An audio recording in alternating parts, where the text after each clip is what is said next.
hakul yakin 100% pasti banyak korupsinya. Oke.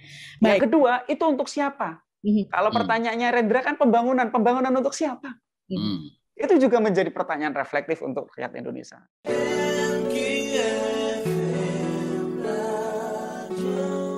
Baik, terakhir di perbincangan kita yang karena waktunya terbatas ini, Pak Busyro, KPK nampaknya sudah tidak bisa lagi kita harapkan. Meskipun tidak dibubarkan, namun cengkeraman yang akan sangat kuat di sana untuk melancarkan agenda-agenda oligarki. Ke depan seperti apa Pak terkait dengan upaya pemberantasan korupsi di negeri ini? Haruskah ada lembaga baru atau gerakan-gerakan lain yang dapat bisa menangani ini, Pak Busyro? Pertama, kita semuanya yang masih alhamdulillah diberi kewarasan ini, terutama mereka-mereka yang berpikir bebas di berbagai sektor, itu sudah banyak yang memilih jalan kebenaran, moralitas, yaitu membersamai 56 pegawai KPK itu karena mereka korban ketidakadilan oleh negara melalui TWK dan seterusnya itu. Satu. Kemudian yang kedua, mari kita belajar dari sejarah bahwa ketua KPK sekarang ini baru satu-satunya ketua KPK yang proses ikut panselnya lancar sekali. Pansel dibentuk oleh Presiden Jokowi. Dan panselnya baru kali itu melibatkan BNPT. Ada urusan apa KPK dengan Badan Nasional Penanggulangan Terorisme? Oh, ternyata ada kaitannya dengan bagan tentang isu Taliban. Jadi isu Taliban ini isu politik yang menyebarkan adalah seperti unsur-unsur intelijen liar dan buzzer ya. Nah, jadi ketua KPK sekarang ini dulu kan menjadi deputi deputi penindakan ya Mas Zainur ya. Iya Pak. Itu pernah melanggar kode etik dan terbukti. Dan Kapolri waktu itu Jenderal Tito itu sudah tahu kalau bawahannya namanya Pak Firly sebagai deputi penindakan itu melanggar kode etik. Pertanyaannya, mengapa Jenderal Tito selaku Kapolri waktu itu mengizinkan dia sebagai Kapolda di Sumatera Selatan? Satu. Kemudian mengizinkan menjadi peserta untuk ikut tes KPK dan lulus mulus di Pansel maupun di DPR. Jadi ini memperkuat analisis saja bahwa sesungguhnya desain besarnya itu dilakukan sangat terapi, tertib, tapi busuk secara moral, secara akhlak. Ya. Dan yang terakhir, dulu Pak Harto itu atau rezim Orde Baru itu butuh 32 tahun merusak negara ini. Dengan segala kelebihannya harus kita akui. Nah sekarang 7 tahun sudah rusak. Bahkan lebih remuk lagi daripada Orde Baru di segala bidang. Ya, dulu nggak ada buzzer, sekarang buzzer. Tapi dulu ada hoax, ekstrem kanan, ekstrem kiri. Sekarang hoaxnya radikalisme, intoleransi. Siapa sesungguhnya yang radikal itu? Bukankah yang radikal itu justru pemerintah, negara, termasuk pimpinan KPK tadi? Siapakah yang intoleran itu? Bukankah negara, pembiaran tadi, KPK juga? Nah, atas dasar semua itu, saya sebagai salah satu unsur beragama di Indonesia, sebagai Muslim saya ingin mengatakan, marilah kita menyontoh Ibrahim alaihissalam itu nabi, bapak dari nabi. Berdoa dengan serius agar nanti sepeninggal beliau itu dia menjadi buah tutur yang baik yang tidak dirumpi oleh generasi berikutnya.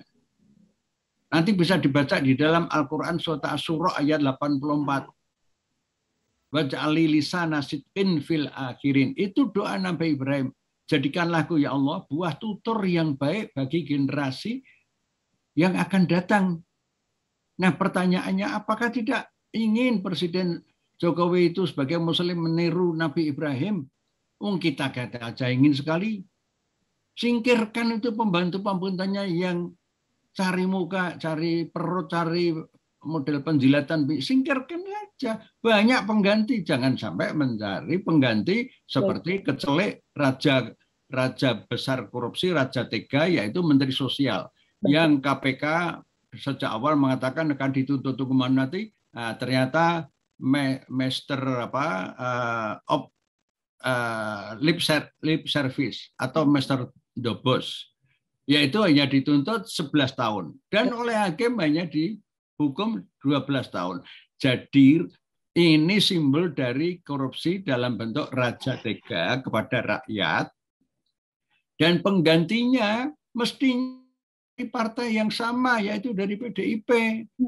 Baik. Mengapa dari PDIP juga? Berarti ini kita membaca juga memang Pak Jokowi itu sudah diikat dengan ikatan-ikatan yang irrasional yang memiliki kandung imoralitas. Tapi tetap kita doakan aja. Kita tidak akan melakukan kekerasan. Tidak melakukan kekerasan aja, orang-orang diburu-buru oleh polisi dengan pasal-pasal 27, 28 Undang-Undang ITE, apalagi kita melakukan hal yang sama. Kita akan melawan dengan adab. Terus akan melawan dengan adab, sopan santun, demokrasi, dan seterusnya. Baik. Maaf kalau ada kekurangannya. Terima kasih. Baik, perlawanan ini masih akan terus berlanjut dan masih bisa berdampak terus ya Pak Buchro dan juga Mas Zainur Rahman. Langkah-langkah yang ditempuh oleh rekan-rekan pegawai KPK yang akan diberhentikan, kemudian juga dari kelompok-kelompok masyarakat, dari Pukat dan juga dari rekan-rekan lainnya, ini akan terus kita upayakan dan akan ada hasilnya di depan, akan berdampak juga ini ya Pak Zainur Rahman, singkat. Iya, tentu hasil itu wilayah Tuhan ya. Wilayah kita berusaha dan yang penting kita percaya. Hasil itu entah sekarang, entah besok, entah hasilnya diberikan kepada kita di hari akhir ya.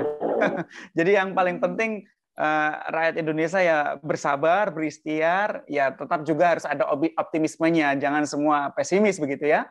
Tetap harus ada optimisme bahwa masa depan Republik Indonesia akan semakin lebih baik jika ya rakyatnya, pemimpinnya itu bersedia untuk terus berusaha menjadi lebih baik, menjadi lebih bersih, menjadi lebih berintegritas. Kesempatan pasti ada di jendela sejarah, di persimpangan sejarah. Kesempatan itu yakni 2023 pemilihan pimpinan KPK bisa mungkin sedikit untuk mengobati mengobati kesedihan rakyat kalau rakyat mau berusaha untuk memastikan 2023 yang terpilih di pimpinan KPK adalah yang ya tidak terlalu parah begitu ya. Tetapi meskipun itu kan kita tahu KPK-nya sudah dicengkeram, tapi setidak-tidaknya kalau pimpinannya tidak terlalu parah, insya Allah itu bisa menghibur rakyat. Yang kedua ada jendela sejarah utama, yaitu 2024. Yaitu terserah rakyat mau bagaimana ya. Rakyat mau punya harapan apa, ya silakan gunakan di 2024. Jangan sekali-kali rakyat yang menginginkan Indonesia bersih dari korupsi, tapi mau dibeli suaranya dengan harga yang sangat murah. Bagi saya itu yang paling penting. Syukur rakyat mau mendidik diri bersama-sama sesama rakyat, membangun kegerakan, membangun kekuatan, memiliki aspirasi-aspirasi politik, ya, kemudian meminta kepada seluruh partai peserta pemilu untuk menjadikan agenda pemberantasan korupsi sebagai agenda penting bangsa Indonesia.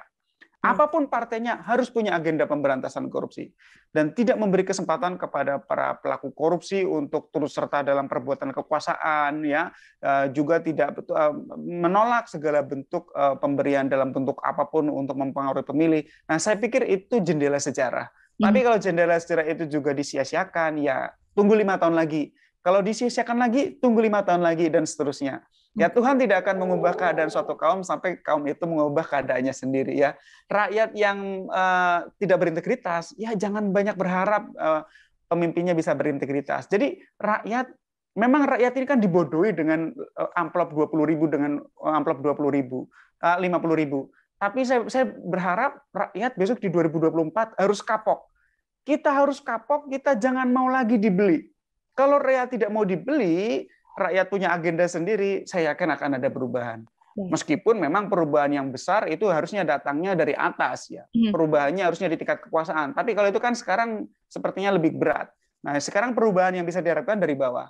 Nah, ya sekarang kita bersama-sama untuk saling belajar sebagai sesama rakyat, mengorganisir diri, memiliki agenda sendiri, memiliki aspirasi sendiri. Apapun partai atau idola kita di tokoh politik, terserah.